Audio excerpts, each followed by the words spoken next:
Maple care अस्पताल sector 23 Dwarka नई दिल्ली में दिनांक 10 अगस्त राज्य मंत्री सामाजिक न्याय व अधिकारिता मंत्रालय भारत सरकार रामदास अठावले मेपल केयर अस्पताल की सुविधाओं और मरीजों का हाल जानने पहुंचे और अस्पताल के डॉक्टरों और कर्मचारियों की सराहना की और मरीजों के जल्द स्वस्थ होने की कामना की। इस अवसर पर मेपल केयर अस्पताल के प्रशासन और स्थानीय अधिकारी भी मौजूद थे।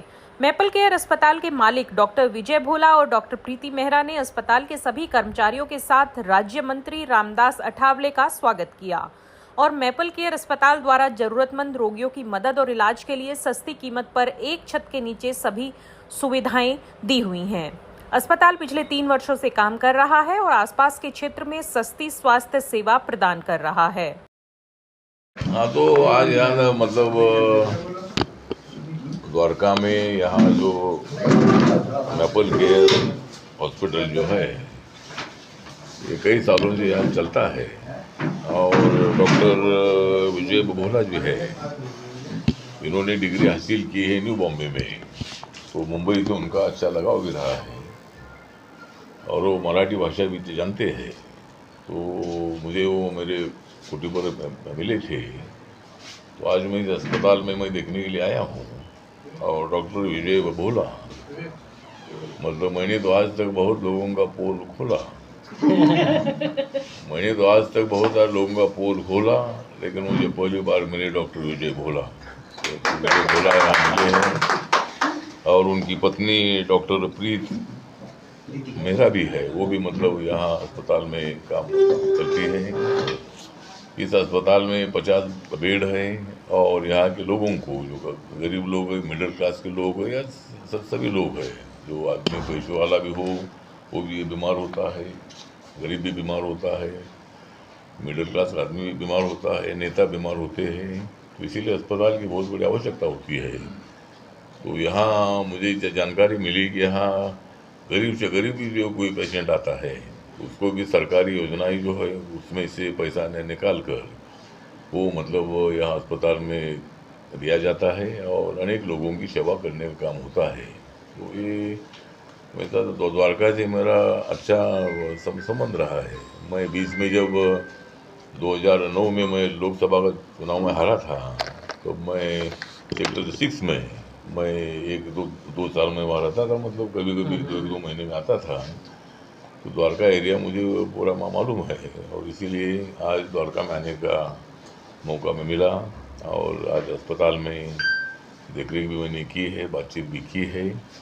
जो भी कुछ समस्या होगी ज़रूर मैं डॉक्टर भोला जी को पूरी मदद करूँगा और द्वारका की जो भी समस्याएँ है, हमारी नरेंद्र मोदी जी की सरकार पूरे देश को विकास की दिशा से आगे बढ़ा रही है।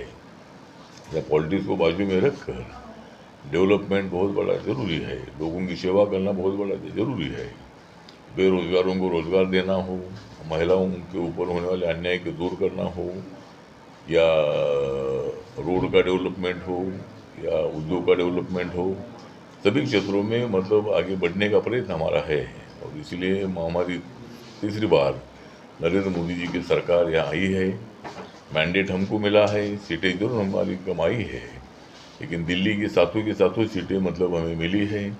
मध्य प्रदेश की पूरी सीटें हमको मिली है, उत्तराखंड हो, हिमाचल प्रदेश हो, वहाँ की पूरी सीटें हमको मिली है।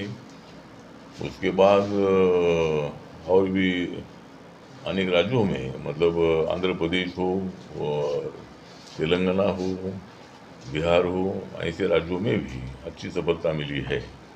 जिस तरह हम यहाँ की द्वारका की जो भी कुछ समस्याएं होगी उसके लिए भी द्वारका भी बना है। यहाँ द्वारका में अच्छा लोगों का रहना वगैरह बहुत अच्छा इधर है। तो जो भी यहाँ की समस्या होगी वो समस्या हल करने के लिए ज़रूर social justice and empowerment MOS के नाते ज़रूर मैं उनको मदद करता रहूँगा।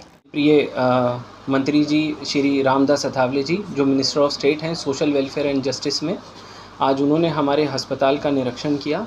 एक शिष्टाचार मुलाकात थी उनके साथ। उनको हमने अपने अस्पताल में दिए जाने वाली सुविधाएं और किस तरीके से हम लोग काम करते हैं, कैसे हम एक पेशेंट के प्रति जुड़ के रहते हैं और उनके सारी इलाज और जिम्मेवारी लेते हैं।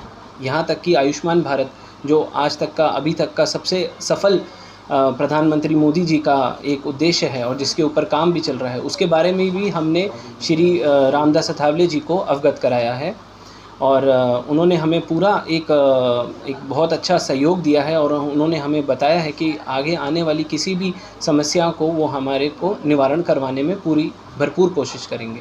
सर, आपके हॉस्पिटल में क्या क्या फैसिलिटी? हमारे हॉस्पिटल में जच्चा बच्चा विभाग से लेके सारी सर्जरियां सब बहुत ही कम पैसे में उपलब्ध हैं।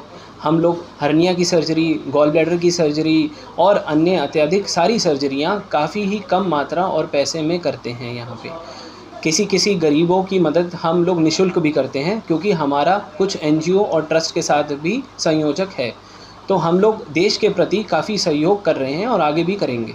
आपके हॉस्पिटल में ऐसी क्या फैसिलिटी? सब फैसिलिटी देखिए सारे हॉस्पिटल्स में मैक्सिमम सेम होती है। एक होती है कि डॉक्टर को एम्पथाइज, मतलब जिसे कहते हैं कि पेशेंट की दर्द को समझना कि पेशेंट का क्या हो रहा है, वो चीज़ को समझना बहुत बड़ी चीज़ होती है। बड़े हॉस्पिटल्स में भी वही है जो शायद आपको एक छोटे हॉस्पिटल में मिले। डॉक्टर्स काफ़ी होते हैं जो एक हॉस्पिटल से दूसरे हॉस्पिटल जाते हैं, बीट वो बड़ा हो या छोटा हो, बट एक पेशेंट की बात समझना और उसकी, क्योंकि आधी पेशेंट की बीमारी जो होती है वो हमेशा बात से आप पेशेंट किसी की सुनोगे, उससे काफ़ी पेशेंट को एक साइकोलॉजिकल जो कहते हैं ना सपोर्ट, वो मिलना बहुत मेजर चीज़ होती है। स्पेशली फ़ीमेल्स जो होती हैं, क्योंकि कुछ होते हैं ऐसे, देखो हर वर्ग से आते हैं हमारे पास, कुछ ऐसे भी आते हैं जो कहते हैं कि मैडम इस बार फ़ीस नहीं है, तो होता है, चलो तुम नहीं किसी को पीछे पड़ सकते हो कि भाई आप फ़ीस दीजिए, कैन आप 1-2 बार चैरिटी भी कर लोगे सर, ऐसा कुछ होता नहीं है। But the thing is definitely एक पेशेंट की बीमारी समझना, उसको उससे बात करना सबसे इम्पॉर्टेंट हमारे डॉक्टरी में यही है कि सबसे पहले पेशेंट को बात करके ठीक करो, दवाइयाँ तो अपना काम करेंगी।